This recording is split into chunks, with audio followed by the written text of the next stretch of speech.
Yung time na na inutusan po ako ng nanay ko na magigib ng tubig sa baba.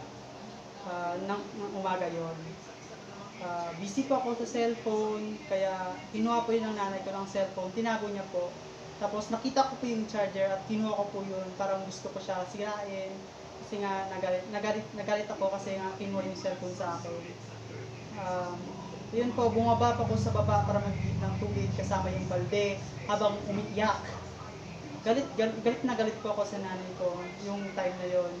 Pero para sa akin, nanay pa rin po yung pagpapatawad. Kasi nga po, nanay ko siya at anak niya po ako. Mabilis lang naman po humupa yung galit sa puso ko. Kaya, pinatawad ko rin po yung nanay ko. Kasalanan ko rin naman, di ba? Kaya, yun lamang po, maraming salamat.